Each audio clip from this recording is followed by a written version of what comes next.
Dictation 100 शब्द प्रति minute start होगा 5 सेकंड बाद।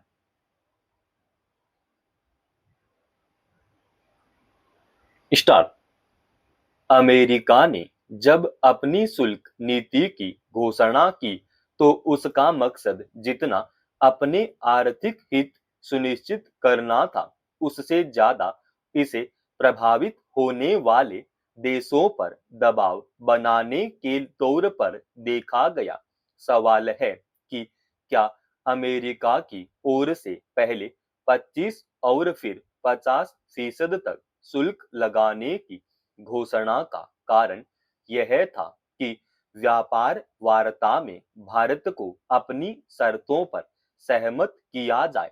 यह बेवजह नहीं है कि भारत ने अमेरिका के इस रवैये के सामने समर्पण करने के बजाय विकल्प की राह तैयार करने की कोशिश शुरू कर दी और अब इसके नतीजे सामने आने लगे हैं। गौरतलब है कि रूस के राष्ट्रपति व्लादिमीर पुतिन ने शुक्रवार को अपनी सरकार को निर्देश दिया कि वह कच्चे तेल के भारी आयात की वजह से भारत के साथ व्यापार असंतुलन को कम करने के लिए तत्काल उपाय करे। अमल के स्तर पर यह फैसला भारत से अधिक कृषि उत्पाद और दवाओं की खरीद के स्तर पर सामने आ सकता है। इस वर्ष के आखिर में पुतिन की प्रस्तावित यात्रा भारत यात्रा के मद्देनजर उनके इस निर्देश की अहमियत समझी जा सकती है। दरअसल अमेरिका ने न केवल शुल्क नीति की घोषणा की बल्कि भारत पर दबाव बढ़ाने की मंशा से शुरू से तेल आयात करने पर जुर्माना लगाने की भी बात कही। इसका आशय साफ था कि भारत रूस से तेल खरीदना बंद करे। इसके पीछे उद्देश्य चाहे जो हो, आज बहुध्रुवीय होते विश्व में इस तरह भारत जैसे एक संप्रभु और वैश्विक साख वाले देश को अपनी शर्तों पर संचालित कर पाना संभव नहीं हो सकता।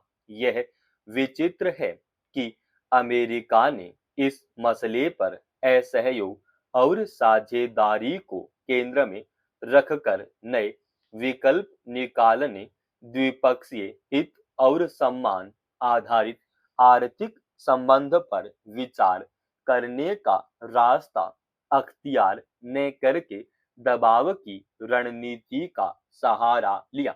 मगर यूक्रेन और रूस के बीच युद्ध के संदर्भ में अमेरिका और नाटो जैसे देशों की ओर से रूस को अलग थलग करने के लिए जो रणनीति अपनाई जा रही थी, भारत ने प्रकारांतर में उससे शामिल होने या किसी के सामने झुकने से इनकार कर दिया और रूस से कच्चे तेल का आयात जारी रखा। यों भी तेजी से बदलती भू राजनीतिक परिस्थितियों में अमेरिका के हर फैसले को मानने के बजाय भारत के लिए अपने हित को प्राथमिकता देना ज्यादा जरूरी है।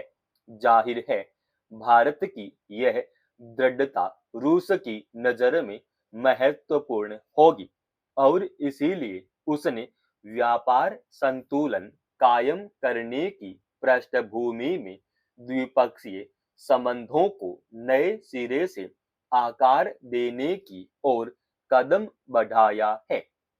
भारत और रूस के बीच मित्रतापूर्ण संबंधों का एक लंबा दौर रहा है।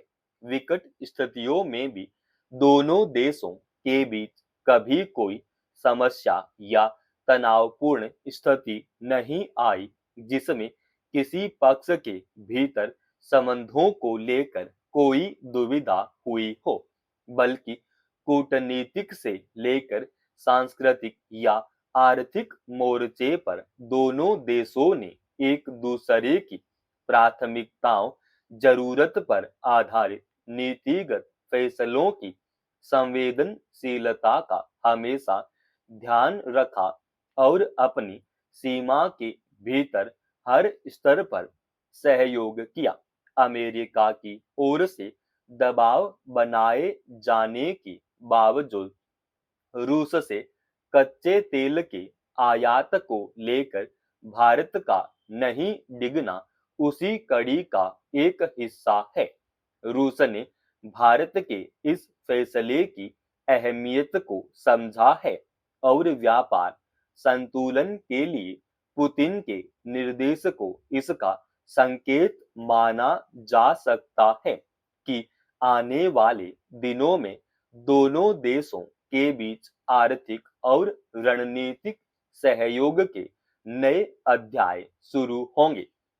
बिहार में पूर्णिया के पास ट्रेन की चपेट में आकर 4 किशोरों की मौत की घटना ने एक बार फिर से यह रेखांकित किया है कि जोखिम वाली संवेदनशील जगहों पर बरती जाने वाली लापरवाही कैसे एक बड़े हादसे का कारण बन सकती है।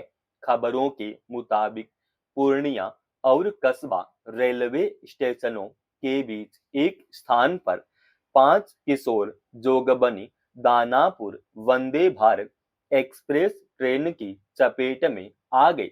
उनमें से 4 की मौत हो गई और एक बुरी तरह घायल हो गया। इस घटना को भले ही एक हादसे के तौर पर ही देखा जाएगा, लेकिन इस क्रम में एक बार फिर यह ध्यान रखने की जरूरत है कि तेज रफ्तार ट्रेनों की आवाजाही के रास्ते पर बहुत मामूली असावधानी भी नाहक जान जाने की वजह बन सकती है।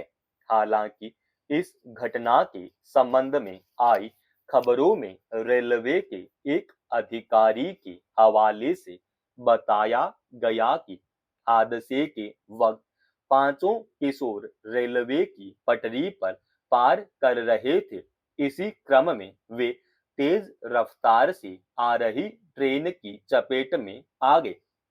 हालांकि इस हादसे की जांच के बाद ही पूरे तथ्य सामने आएंगे, लेकिन पटरी पार करने के क्रम में हादसा होने को लेकर तथ्य की पुष्टि होती है तो आज यह एक दुखद सच्चाई बन चुकी है। दरअसल लापरवाही की यह प्रवृत्ति हादसे से आगे एक बड़ी समस्या के रूप में सामने आ रही है, जबकि ट्रेन की पटरियों को पार करते हुए थोड़ी सी चूक का नतीजा क्या हो सकता है, इसका अंदाजा लगाना मुश्किल नहीं है। ऐसी अनेक घटनाएं सामने आ चुकी हैं, जिनमें रेलवे के फाटक बंद होने के बावजूद पटरी पार करने वाले व्यक्ति को यह पता होता है कि ट्रेन आने वाली है, फिर भी वह कुछ पलों का धीरज नहीं रख पाता है, जबकि ट्रेन कोई ऐसा वाहन नहीं है कि किसी पर कोई ऐसा नजर पड़ने के बाद तुरंत रुक सके। पूर्णिया की यह घटना एक तरह से सभी के लिए सबक है कि ट्रेनों के गुजरने के रास्तों के आसपास किसी भी स्तर की लापरवाही न बरती जाए। खास तौर पर पटरी को पार करते समय हर स्तर पर निश्चिंत हो जाने की जरूरत है कि किसी तरफ से कोई ट्रेन नहीं आ रही है। समाप्त। दोस्तों, रोजाना ऐसे एडवांस डिक्टेशन के लिए चैनल को आप अभी सब्सक्राइब कीजिएगा और आज के इस डिक्टेशन का पीडीएफ फाइल हमने हमारे Telegram channel study with HP पे डाल दिया है, जिसका लिंक इसी वीडियो के डिस्क्रिप्शन में डाल रखा है।